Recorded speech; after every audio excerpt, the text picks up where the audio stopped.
Hello guys! Welcome back po ulit sa ating channel. So, medyo na busy lang ako ngayong week pero mag-share pa din po tayo. So, meron po ulit tayong pag-uusapan dito guys na utangan online.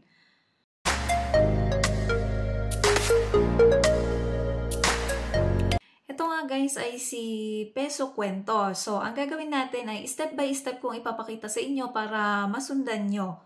Meron sila dito, meron sila sa Google Play Store, pwede nyo ma-download. So, pag open natin ang app, makikita nyo na agad yung ini-offer ni Peso Kwento. Pero bago tayo makapag-proceed doon ay magre-register muna tayo ng number natin or i-re-register muna natin yung number natin sa app nila. Then, as usual guys, mag-fill up pa din po tayo dito ng ating mga information para mas mataas daw yung chance na ma-approve. Dito sa contact information guys or emergency contact or yung i-contact nila pagka hindi kayo matawagan ay 5 ang kailangan ni Peso Kwento. So kapag naglagay kayo dito guys ay ipaalam nyo sa mga ilalagay nyong co-maker na sila yung ilalagay nyo dun sa app na yon para hindi sila mabigla kapag may tumatawag sa kanila guys. Kasi yung mga ganitong app ay madyo ka lang ng isang araw or hindi ka nila makontak ay tatawagan na nila yung mga contact information nyo. Kaya mag-ingat kayo sa mga nilalagay nyong co-maker nyo or mga contact information. Dapat yung nakakaintindi rin, ganon. So next naman dito ay magsi-selfie tayo guys. So ganda-gandahan nyo lang yung mukha nyo, yung selfie or facial recognition. Then next dito ay mag-upload tayo ng valid IDs na government issued or may mga primary IDs pa rin na i-upload natin dyan guys. So merong drop-down list dyan, pwede kayong mamili kung ano yung meron sa inyong ID. Next ay yung employment information natin, kung saan tayo nagtatrabaho, ilang years na tayo nagtatrabaho, ganon.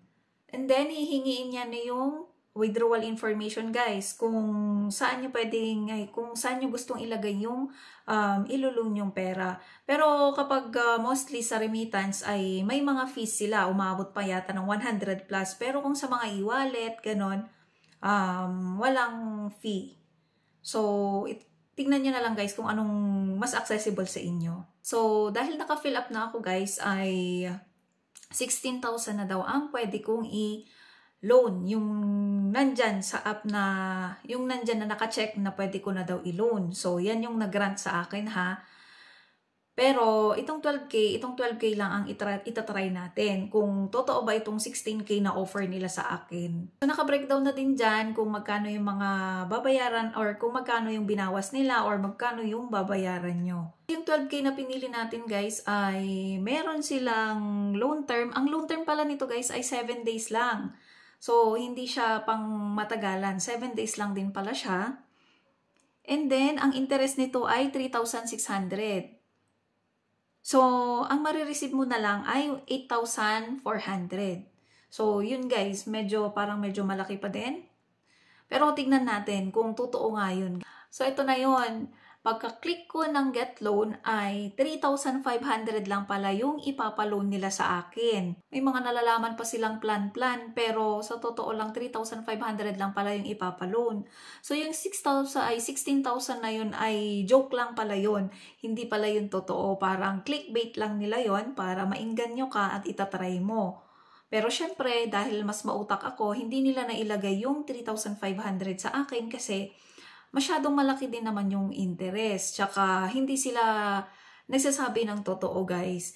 So, ang masasabi ko dito sa app na to ay it's a no-no for me. Kasi sinungaling siya guys, hindi siya nagsasabi ng totoo. Yung 3,500 na yun guys ay 2,000 na lang ang marireceive mo dahil meron silang admin amount na 1,500. So, hindi ko alam kung ano yung admin kasi hindi ko na din tinuloy guys kasi nga masyadong malaki din para sa akin. Tapos 7 days. 1,500 agad within 7 days. Diba? Parang ano lang siya. Para ka lang umutang ka tapos ibabayad mo lang din. Hindi mo pa nagagamit yung inutang mo. Kaya pag-isipan nyo na lang po mabuti kung maglo-loan kayo dito. Dami pang mga app na pwedeng utangan dyan guys. Si Peso Kwento ay sinungaling siya para sa akin. Kasi parang nag-expect ka na 16,000 16,000 yung ilo-loan mo. Tapos, kunwari 12,000 yung pinili mo pang 12,000 lang. Pero, pagka-click ko ng Get My Loan ay 3,500 lang pala yung ipapaloan nila. So, ayun guys, kayo na po mag-decide at nakita nyo naman kung paano itong si Peso Kwento. Kaya kung bago ka pa lang sa aking channel, huwag kakalimutang mag-subscribe para ma-update kayo sa mga bago ko pang mga uploads na kagaya nito. Ang aking channel nga po pala ay nagre-review ng mga apps na pwede nating utangan. Pre, utang is life. Pero hindi ko po promote or hindi po ako binayaran dito. Nagre-review lamang po ako. Bye!